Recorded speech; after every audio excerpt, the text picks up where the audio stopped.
Es lo que yo quería que se viera. Bueno, empezando como todo el curso, empezamos a definir qué es la morfología, qué estudiar la estructura interna de las palabras, ¿no?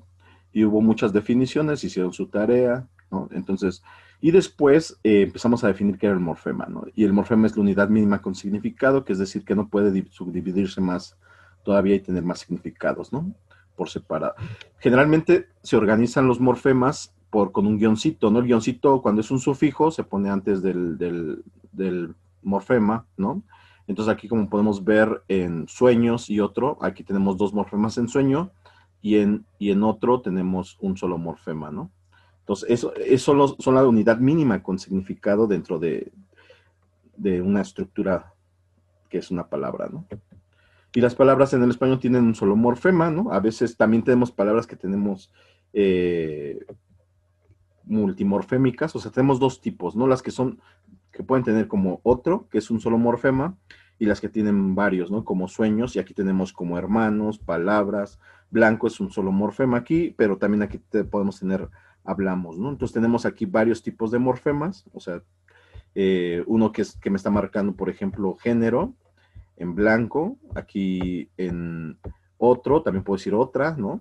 Pero también puede marcar número, que es el morfema S, ¿no?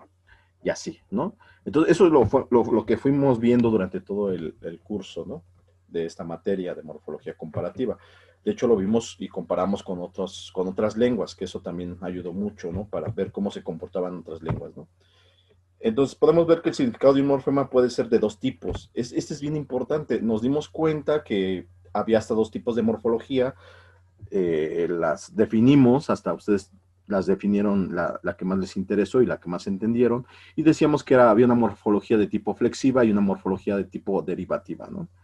Bueno, con respecto a este tipo de conceptos, podemos decir que el significado de un morfema puede tener un significado de tipo lexical y un significado de tipo gramatical. ¿Esto qué significa? Que, ay, espérenme, que el lexical es el que se encuentra por ejemplo, en los diccionarios, ¿no? O sea, yo puedo derivar a nuevas palabras, generar nuevos significados a través de procesos morfológicos de tipo derivacional, y esos se van a encontrar principalmente en la morfología de tipo lexical o derivacional. Algunos la conocen como derivacional, muchos morfología de tipo lexical. Pero también tenemos y analizamos muchos ejemplos con respecto a morfología de tipo gramatical, y el significado nos lo vamos a encontrar en términos lingüísticos, por ejemplo, como el plural, el pasado, la primera persona. Algunos, o sea, yo identifiqué que algunos hicieron en sus exposiciones más de tipo morfología flexiva, o que es la morfología gramatical, en donde identificaron, por ejemplo, las primeras personas, otros identificaron, bueno, los tipos de personas, pues, identificaron también elementos de pronombres posesivos, ¿no? Algunas lenguas tenían unas marcas marca para masculino, marca para femenino, ¿no? Entonces un poco del género, ¿no? Entonces, eso es lo que podemos identificar, ¿no? Vimos muchos ejemplos en el español, ahorita vimos algunos de pluralidad, también vimos cuestiones de algunos paradigmas de conjugaciones verbales, donde vimos si es presente, si es pasado, si es futuro, ¿no? En el español, ¿no? También vimos ejemplos de otras lenguas originarias en el curso, ¿no? El Seri, el Mepa, el Yagua, o sea, otras lenguas, ¿no? Entonces, el curso estuvo como con mucha información con respecto a otras lenguas, ¿no? Para ver qué tipo de morfología, si era más de tipo flexiva o de tipo derivacional, ¿no? O si era un morfema que tenía un significado más de tipo lexical o un morfema que tenía un significado más de tipo gramatical, ¿no?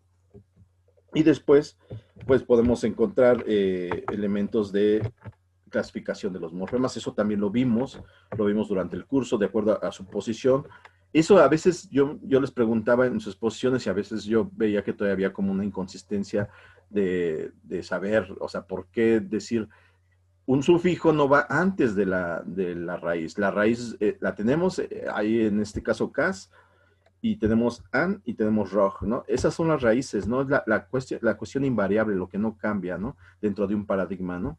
Entonces, pero este sufijo siempre va a ir después de la raíz, no antes. O sea, a veces algunos confundían, decían, no, los sufijos van previo o antes de la raíz. No, o sea, El sufijo siempre va a ir después de la raíz, no es va antes.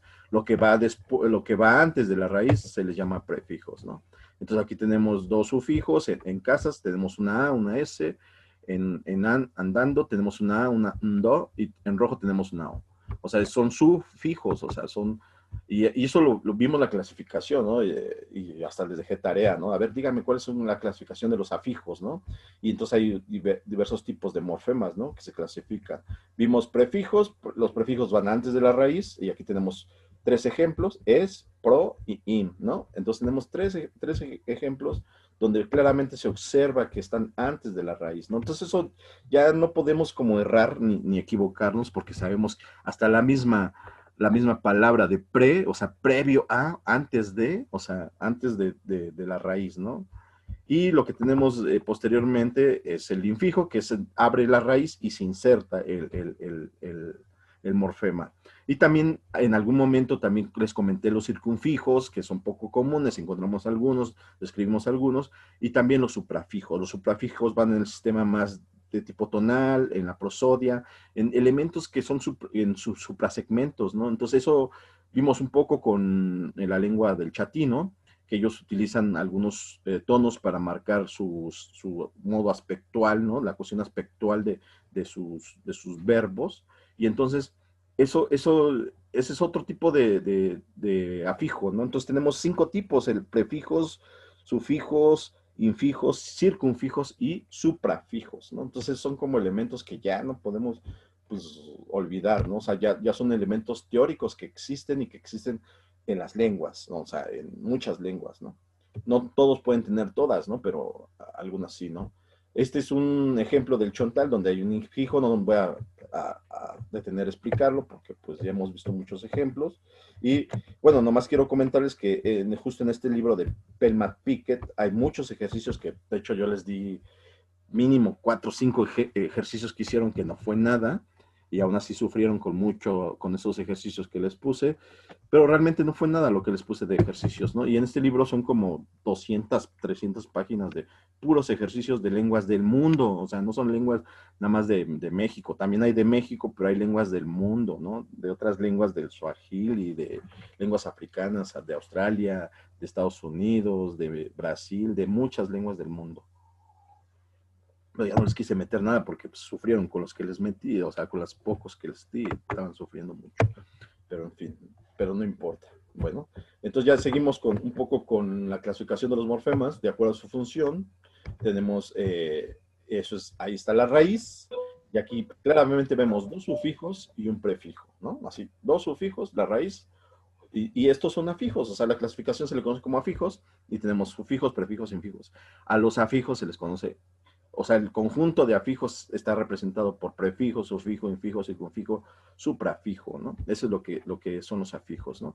Y aquí podemos ver un ejemplo muy claro, ¿no? De incapacidad, ¿no? Y las raíces llevan al mayor contenido semántico. Eso también se lo comenté muchas veces dentro de las clases. Es la parte que lleva más significativo, o sea, la parte que tiene el significado, es la raíz, es la que va a tener la carga más semántica, más del significado de, aquí puedo decir que proviene de capaz, ¿no? Entonces ya puedo decir incapacidad. Entonces ya nomás conteniendo la raíz puedo empezar a generar, ¿no? Capacidad, incapacidad, capaz, ¿no? Y muchas cosas más puedo agregar dentro de este paradigma, ¿no? Pero me lo está dando la raíz que es capa, ¿no? Entonces ahí está. Y después tenemos, también vimos esta cuestión de los morfemas de acuerdo a su efecto en la palabra. Vimos los derivacionales, en este caso la morfología derivacional, que esto es también bien importante y yo se los hacía remarcar. Eso lo tienen cuando estaban exponiendo les decía, pues tienen que decir, o sea, si es un derivacional, ¿por qué es derivacional, no? Hacer referencia a todas estas bases teóricas que yo les di para que ustedes las aplicaran dentro de sus trabajos, creo que es la morfología derivacional, es que la clase de la palabra y el significado de la misma, o sea, cambian la clase de la palabra, ¿no? O sea, me va a cambiar, o sea, el significado de la palabra inicial, ¿no? Y aquí podemos, por favor, el micrófono de alguien, a ver quién está por ahí, micrófonos, el ejemplo de, tenemos raíz, la raíz fin, que es esta fin, y tenemos, ese es un tipo de palabra o categoría de palabra, ¿no? Tenemos otro tipo de categoría. Cuando yo hago este proceso morfológico, que les enseñé los procesos morfológicos, un proceso morfológico donde el morfema, o sea, el morfema se le agrega, un proceso sería de sufijación, un proceso de sufijación, el morfema ur o el morfema, entonces lo que podemos hacer es que el fino se va a convertir en finura, ¿no? ¿Y qué pasa aquí? Que de esa categoría adjetival va a pasar a una categoría de nombre o sustantivo. Entonces está derivando a otro tipo de categorías. No es lo mismo finura que fino. Entonces me está cambiando totalmente el significado de esta categoría, ¿no?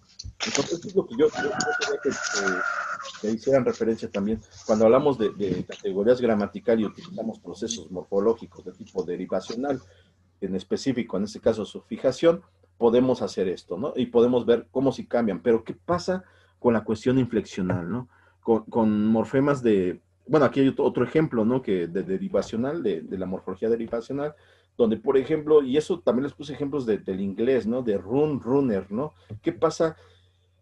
Por ejemplo, aquí tenemos la categoría gramatical. Ojo, ojo, no es otra categoría más que un sustantivo y pata también es otro sustantivo, ¿no?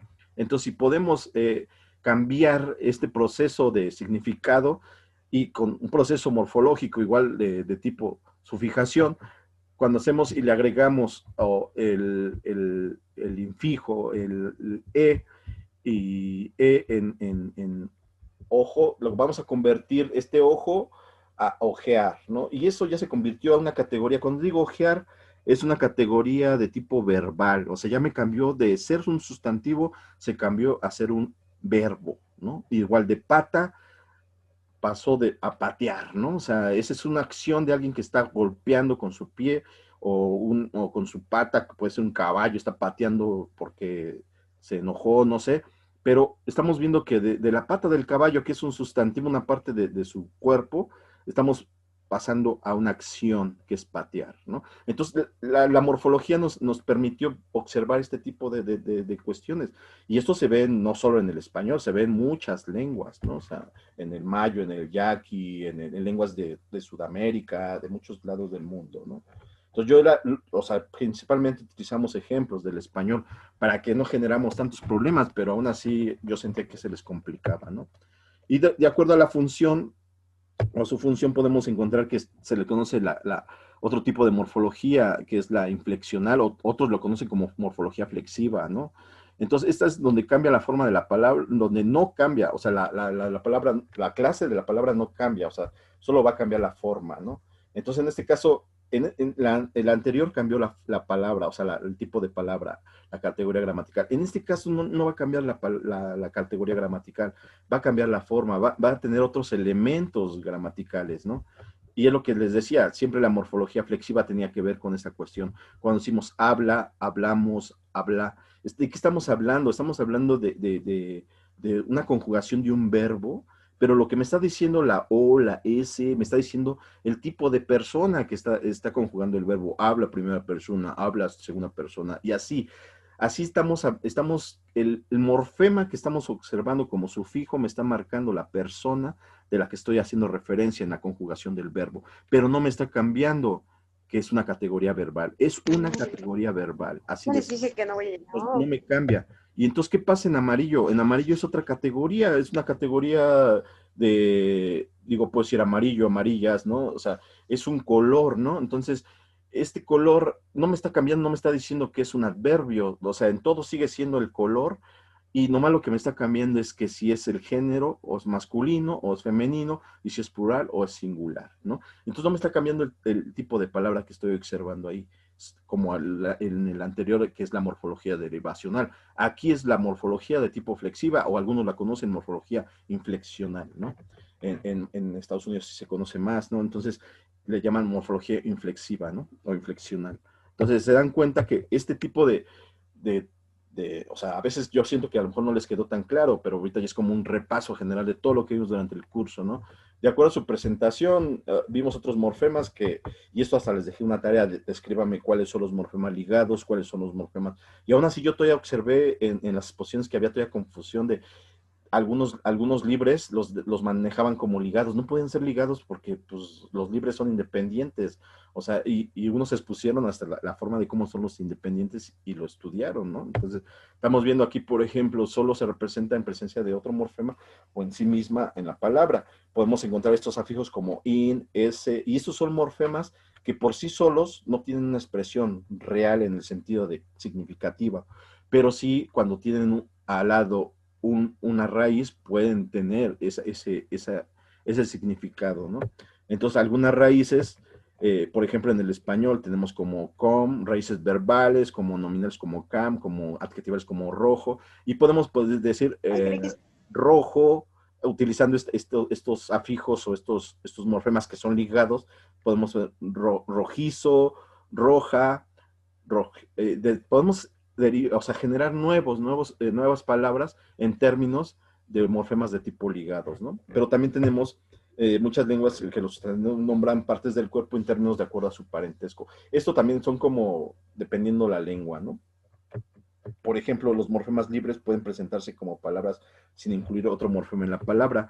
Y esto hasta me acuerdo que ustedes presentaron algunos, los morfemas libres, pero a veces yo decía, pero ¿por qué están categorizándolo como morfema ligado si son morfemas libres, ¿no? Entonces, los morfemas libres van a estar aislados, por eso son independientes, ¿no? Entonces, hasta muchos dijeron, no, sí, pues es sí, o, en, por, puede haber preposiciones, adverbios, que se van a convertir como morfemas libres o independientes, y eso se categorizan como tal, no se les puede decir, a estos que son libres se les puede decir que son ligados, ¿no? Sería totalmente erróneo, ¿no? Y eso lo observé en algunas exposiciones, y es porque, pues, no, como que no quedó claro esta información, ¿no?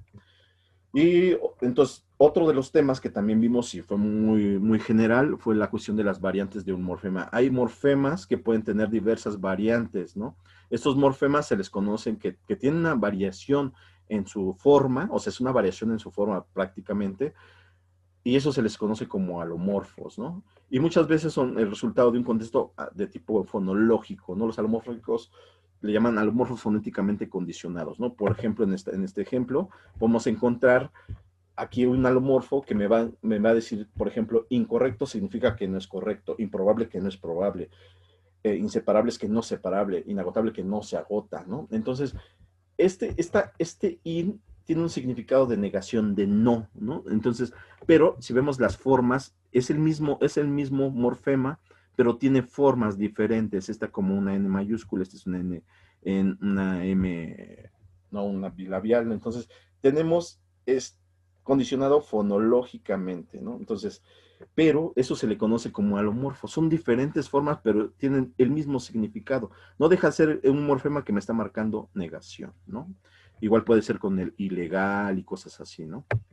Y tenemos muchas veces que se habla de la forma básica. Este es como un elemento más de tipo cognitivo, que hay una forma subyacente de la que provienen las otras formas. O sea, que es la forma más básica y más usual, ¿no? O sea, la primera forma que como la más neutra, la más pura, ¿no? Esa se le conoce como la forma subyacente, ¿no? Entonces, por ejemplo, en este mismo ejemplo, podemos encontrar que la forma subyacente, que es la más natural o la más neutra, sería la in, ¿no? Se le conoce como la forma básica, porque aparece en el contexto más neutro, ¿no? Delante de la vocal y no afecta su articulación. Y lo tenemos como en la primera, que es inagotable, ¿no? Y ya las otras son dependiendo, porque hay un acomodo morfofonológico, como en esta M y esta P, porque justo esta M, esta N, bueno, no me voy a meter a explicarlo porque es morfonología, pero es una cuestión de tipo morfonológica, ¿no? Porque hay una influencia de la P hacia la N y por eso la N se convierte en M, ¿no? Pero no se trata de explicarles morfofonología, ¿no? Y pues puede haber otras condiciones para los alomorfos, ¿no? Por ejemplo, en el seri, ¿no? O sea, también hay alomorfos en el seri. Por ejemplo, estos ejemplos del seri de comer, oír, ver, probar, ¿no? Y aquí tenemos el verbo, el verbo igual correr, cantar, hablar, pero lo que tenemos es que justo en los verbos intransitivos, en los transitivos tenemos este prefijo que es un alomorfo, es el mismo, o sea, esto es el mismo, el IH, el IH, el IH, pero aquí tenemos IHA, IHA. Entonces lo que pasa aquí es que hay un cambio hay una acomodación de tipo fonológica y justo en los verbos se va a dar justo en los verbos que son transitivos, ¿no? Y en los verbos intransitivos también hay otra modificación, que tenemos el ICA, y aquí hay otra acomodación fonológica, aquí también, pero aquí no. Justo se da la acomodación en donde hay en donde no hay consonantes, ¿no? Y no, la otra se mantiene. Entonces, pero este es el mismo morfema, o sea, es el mismo morfema, o sea, en el sentido de significado, o sea, es el mismo significado, este que me lo va a dar para transitivos y este me lo va a dar para intransitivos, ¿no? Y lo que cambias es la cuestión de las vocales, ¿no? Pero, pero estos son alomorfos en otras lenguas, o sea, podemos encontrar alomorfos en muchas lenguas, ¿no? Pero también hay que sentarse, estudiar y a buscar los alomorfos de las lenguas que estudiamos.